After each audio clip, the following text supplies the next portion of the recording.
and every single one walked past her, except Naomi. They laughed, said helping her would cost Naomi the job, that she was black, already at a disadvantage, and now late. But what they didn't know was who that pregnant woman really was. And when the CEO walked in, everything changed. The morning sun cast long shadows across Seattle's downtown towers as Naomi James clutched her portfolio outside Sabletech's gleaming headquarters. At 24, she'd fought for every opportunity that led to this moment. The interview that would validate every late-night coding, every rejection letter, every whispered doubt about whether someone like her belonged in Silicon Valley's elite circles. "You've got this," she whispered, checking her reflection in the pristine windows. Her navy suit was purchased with her last restaurant paycheck, her natural hair styled in a professional twist. This wasn't just another interview. This was the interview. But as she approached the entrance, a commotion stopped her cold. A heavily pregnant woman had collapsed near the sidewalk, grocery bags scattered, oranges rolling into the gutter as she gripped her swollen belly. Her face was pale, beaded with sweat, breathing coming in panicked gasps. "Please," the woman called weakly. "Someone, help me." Naomi stopped dead in her tracks. Around Naomi, other candidates, obvious by their nervous energy and pristine attire, kept walking. A few glanced at the pregnant woman with mild irritation. "Not my problem," muttered a blonde in designer heels. "I'm not risking being late." A man in an expensive suit laughed. "Smart move. They're looking for any excuse to cut people." "She's already at a disadvantage," another whispered, glancing at Naomi with barely concealed disdain. "Black girl showing up late? They'll toss her resume before she opens her mouth." If you've ever been judged before, they even knew your story. Like this video. This one's for you. "Maybe she can get a job as a midwife instead," someone snickered. But Naomi's feet had already changed direction. Meanwhile, from a sleek black SUV parked across the street, someone watched everything unfold. "Ma'am, are you okay?" Naomi knelt beside the woman, her portfolio forgotten on the concrete. Up close, the woman's clothes were clearly expensive, despite her disheveled state. "I think the baby's coming," the woman gasped. "My water broke 20 minutes ago. I called my husband, but—" Another contraction doubled her over. "It's going to be okay. What's your name?" "Sarah. Sarah Grayson." "I'm Naomi. We're getting you help right now." Naomi dialed 911, never taking her eyes off Sarah. "911, what's your emergency?"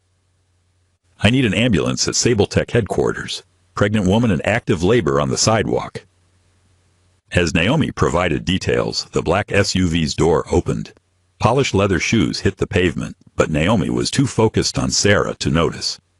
"You're missing something important, aren't you?" Sarah whispered, tears in her eyes.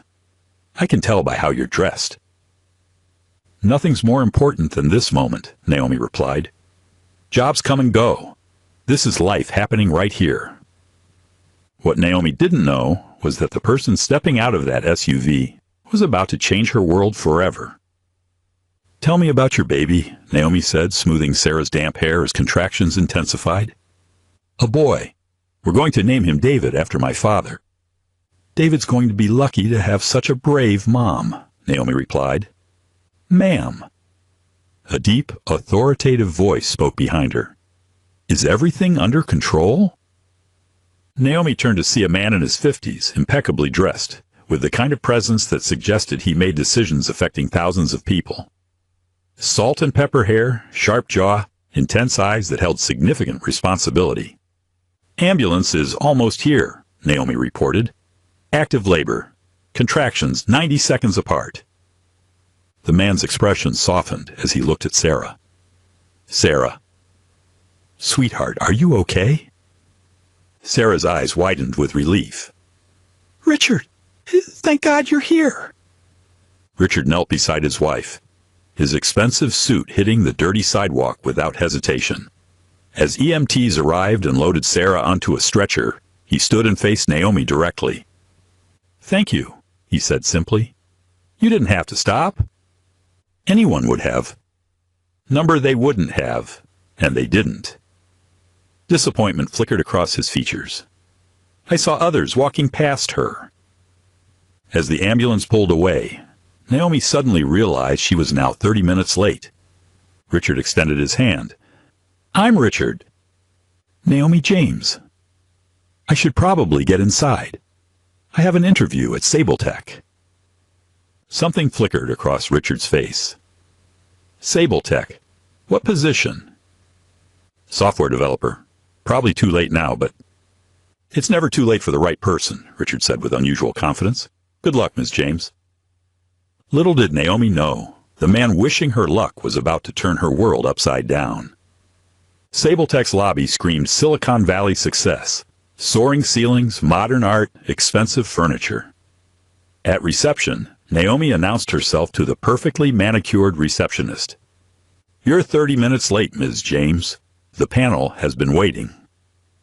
The elevator ride felt like ascending to Judgment Day. Conference Room C held 4 people around a polished table, their expressions ranging from annoyed to openly hostile. Ms. James, I presume. The woman at the head didn't stand or offer her hand. Patricia Henley, Director of Human Resources, looked like she'd never smiled in her life. You're late. What happened next would test every ounce of Naomi's strength. The panel introduced themselves with varying degrees of indifference. Marcus Webb, Senior Software Engineer, Jenny Liu, Product Manager, David Chen, Team Lead. All had already decided her worth. Let's start with the obvious, Patricia said curtly. You're 30 minutes late. Explain. There was an emergency outside. A pregnant woman in labor needed assistance. I called 911 and stayed until paramedics arrived. Marcus Webb snorted. Creative excuse? Most people just say traffic. It's what happened. So you prioritized a stranger over this interview? Jenny Liu asked, finally looking up from her phone. Over your career? I prioritized a human being in distress. Patricia made a note, definitely not positive. Ms. James, Washington State University. Not exactly MIT, is it? I graduated summa cum laude with a 3.95 GPA while working 30 hours a week, Naomi replied evenly. I believe what you do with education matters more than the name on the diploma. Your experience seems limited, Patricia continued dismissively. Restaurant work, retail. Where's the tech experience?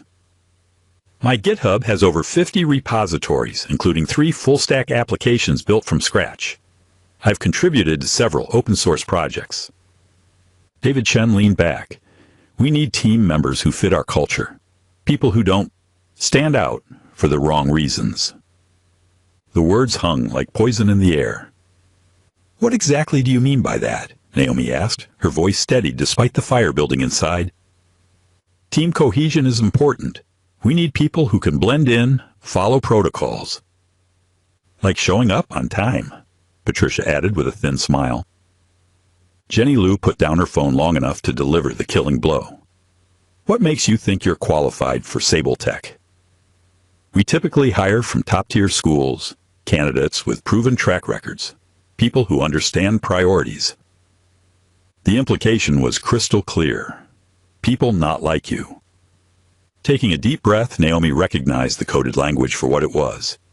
Usually she played the game, smiled, tried to prove she belonged. Not today. What qualifies me, Naomi said, her voice gaining strength, is that I write clean, efficient code. I solve complex problems. I work well with others. And when faced with choosing between what's easy and what's right, I choose what's right. Even when it costs you, Marcus asked mockingly. Especially when it costs me. Patricia closed Naomi's file with a decisive snap. Ms. James, Sabletech needs employees who understand priorities, who make smart choices. The conference room door opened without a knock. The man from outside, Richard, stepped inside, and the entire room's energy shifted like someone flipped a switch. The 4 panel members shot to their feet so fast it was almost comical, their confidence evaporating. Mr. Grayson, Patricia's voice jumped an octave. We weren't expecting. Clearly, Richard's tone was arctic. His eyes swept the room, taking in the tension, the obvious dynamic. When his gaze landed on Naomi, still seated, while everyone stood at attention, he froze. Complete stillness filled the room. "It's you," he whispered. Slowly, deliberately, he turned to face the panel. "She's the reason my wife and baby are alive." And that's when everything changed forever. Mr. Grayson, the CEO, Richard Grayson, founder and CEO of SableTech. Sarah was the CEO's wife. Naomi's mind reeled as pieces clicked into place. No wonder he'd seemed so confident, so authoritative. He wasn't just wishing her luck. He controlled her future at this company. "Please sit," Richard told the panel. Though his authority made it clear this wasn't a request. They sat. Hard. "Is this the candidate who was late this morning?" he asked, remaining standing. "Yes, sir," Patricia stammered. "Ms. James offered some story about helping someone." "Some story." Richard's voice was dangerously quiet. "What kind of story?" "She claimed there was a pregnant woman in labor." Jenny Lou jumped in, apparently thinking she could score points. "Obviously, just..." "Obviously what?" The temperature dropped 10 degrees. Richard's gaze moved from face to face, each panel member visibly shrinking. "Mr. Grayson," David Chen ventured, "we were just explaining to Ms. James that punctuality is a core value at SableTech." "Is it?" Richard turned to face him directly. "Tell me, David, what time did you arrive at the office this morning?" Around 8:30, sir." "And you, Marcus?" 8:45, Mr. Grayson." But Naomi sensed that their arrival times weren't what Richard was really asking about. "So you were all here early. You all walked past the building entrance, and you all saw what was happening." It wasn't a question. The silence was deafening. Patricia tried to recover. "Sir, if there was indeed an emergency, we had no way of knowing." "You had no way of knowing that a woman collapsed in obvious distress needed help?" Richard asked Patricia. Walking to the window, Richard clasped his hands behind his back. His reflection showed disappointment so profound, it was palpable.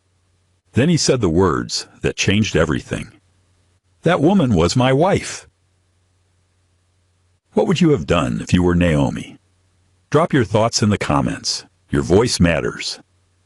The words dropped like stones into still water. Patricia went white.